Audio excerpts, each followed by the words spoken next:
C'est l'heure du débrief. L'OM encore a perdu 2 points. Et j'en ai marre.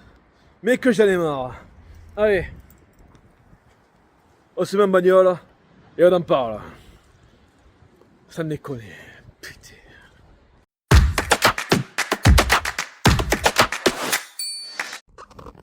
Donc l'OM s'est encore débrouillé pour perdre 2 points en fin de match. Pour changer, hein. Lors de ce match, OM Strasbourg, comptant pour la 22e journée de Ligue 1. Il faut vraiment avoir le cœur bien accroché pour être supporter de l'OM cette saison. Roberto De Zerbi n'est plus l'entraîneur de l'OM, mais les choses ne changent pas pour autant. L'OM a l'art de se saborder en fin de match, comme d'habitude depuis le début de saison. J'ai dit à mes collègues qui sont en soirée là avec moi, d'ailleurs c'est pour ça que le débrief sera pas très long, que 2-0 c'était pas une assurance. Parce que connaissant l'OM, connaissant l'équipe que je supporte, malgré tout, je savais que 2-0 c'était pas assez, qu'il a fallu un 3e pour tuer le match. Vous voyez, on dit souvent qu'en football, 2-0, c'est un score un petit peu bâtard, si je peux me permettre de le dire comme ça. Parce qu'à 2-1, ça relance le match. Le 3e but, dans ce cas-là, relance le match. 2-1, c'est moins bien. Et 3-0, ça aurait été beaucoup mieux. C'est logique ce que je dis. C'est tellement logique. Mais quand on a une équipe de l'OM qui est tellement chamboulée, tellement perturbée, des joueurs qui essaient de bien faire, mais sans forcément y arriver, on a vu de l'envie, on a vu de l'ambition dans le jeu un petit peu, mais on a surtout vu des approximations. Et quand on a une équipe comme ça, en plein doute, avec un entraîneur qui est parti, avec un entraîneur intérimaire qui connaît bien son groupe et ses faiblesses, mais qui ne peut pas non plus tout changer, et bien ça donne ça. Ça donne un match nul encore décevant, devant un public du Vélodrome toujours présent, bien évidemment, malgré les premiers quarts d'heure où le virage nord a été absent, pour de bonnes raisons. D'ailleurs, j'afficherai une vidéo des bannières qu'ils ont affichées. Et ils ont complètement raison d'ailleurs. Mais bon, honnêtement, c'est très compliqué de supporter l'OM cette saison. Le cœur est là. Le logo le prouve. Malgré tout, que c'est difficile. De supporter ce genre de choses. On ne devrait pas supporter ça. Pour parler tactique, l'OM, cette fois, a affiché un schéma de jeu plus simple, plus facile à comprendre pour les joueurs, mais peut-être aussi pour les adversaires également. C'est la vérité. Dans un 4-2-3-1 modulable, où Greenwood jouait à droite, Aubameyang jouait à gauche, Guiri en pointe, Nadir était en position de 10, entre guillemets, on peut dire. Je continue à dire que le vrai poste de Greenwood, c'est en 10. Le mec voit le jeu. Après, évidemment, des fois, il se rate dans la réalisation des gestes. Mais il voit les appels, il voit l'opportunité de basculer le jeu à gauche, à droite, de savoir aller chercher la profondeur, le décrochage. Son vrai rôle, il est là. Ça peut être un meneur de jeu buteur. Mais pour l'instant, en étant côté droit, il mène le jeu de rien du tout, en fait. D'ailleurs, un début de deuxième mi-temps, en deuxième mi-temps, même tout court, il a plutôt joué à gauche qu'à droite, jusqu'à l'entrée de Peshao. C'est pas le plus mauvais Greenwood dans ce match. Il a marqué un superbe but, son 14e de la saison. C'est pas rien. C'est pas rien d'avoir un joueur comme lui dans l'équipe. Profitons-en. La saison prochaine, il sera sûrement plus là. Il faut pas se leurrer, on va le vendre. Surtout si on finit 4e et qu'on n'est pas sûr du destin européen de l'OM. Aubameyang, il a changé de numéro, il est passé de 97 à 17. Mais sur le terrain, c'est le même. Il a beaucoup d'envie, il a beaucoup de volonté, mais on sent malheureusement qu'il est de plus en plus limité dans ses efforts. C'est dommage. C'est dommage. Si on avait l'Aubameyang d'il y a 10 ans en arrière, on serait vraiment bien.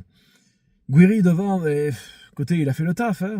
Il a marqué un joli but en slalomant dans la défense de Strasbourg, qui pour le coup ressemblait à des plots. Honnêtement, parce que bon, ils ont regardé Guiri dribbler et marquer. Quoi. Bon, écoutez, nous ça nous arrange. Mais derrière, ils nous ont quand même, voilà, ils nous ont quand même mis au fond. Bref. La défense, Pavard, Aguerd, n'a pas fait un mauvais match.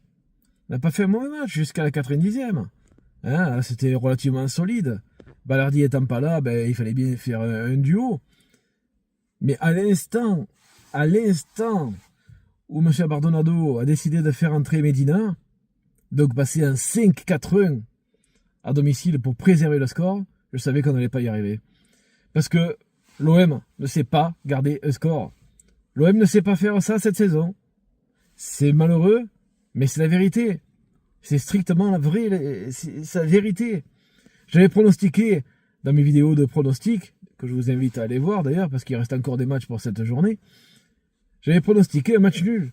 Bon, j'avais dit 1-1, pas 2-2.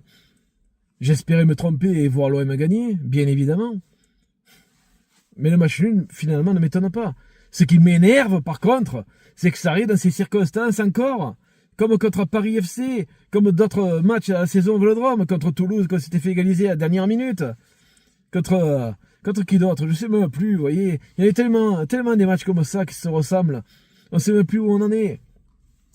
Tout ce qu'on voit maintenant, c'est qu'on est 4e de Ligue 1. Enfin, pour l'instant, on repasse 3e à l'heure où je fais la vidéo. Parce que Lyon n'a pas encore joué. Et Lyon a un match important contre Nice à venir. Mais honnêtement, c'est malheureux à dire. Mais Lyon mérite plus sa 3e place que l'OM à ce moment-là de la saison. Dans ces circonstances-là. Alors j'espère qu'à la fin de la saison, ça sera inversé. Parce que honnêtement, l'OM ne pourra pas viser mieux que la 3e place. Hein. On le sait. La première place, la 2e place, c'est pour Paris et pour Lens, à moins qu'un des deux s'écroule, comme Paris l'a fait contre Rennes. Ce qui est peut-être la seule satisfaction de ce week-end pour moi. Paris a perdu contre Rennes. Mais bon, si dans un débrief d'un match de l'OM, on parle d'une défaite de Paris, c'est qu'à l'OM, ça ne va pas très fort quand même. Donc je ne sais pas ce qu'il faut changer, je sais juste qu'il faut continuer à travailler. Les supporters seront toujours là, malgré leur colère légitime, mais l'OM se doit de corriger beaucoup de choses pour espérer arriver en haut de ses ambitions. 3e place, c'est le minimum en championnat. Coupe de France, ça devient prioritaire.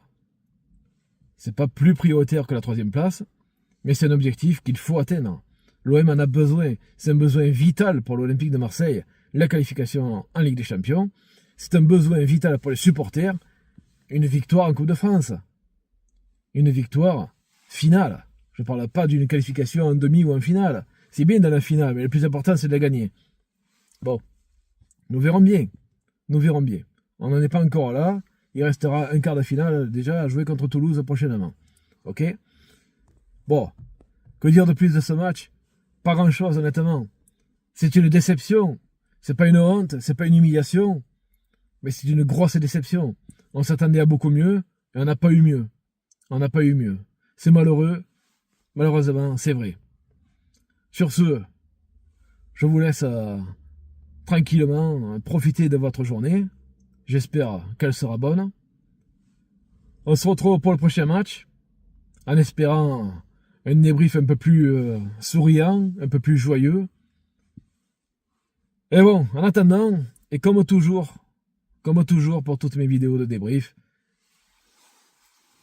pour toujours, à l'OM malgré tout, parce qu'on a l'OM dans le sang, et que nous, au moins, on en est digne. À bientôt les gars.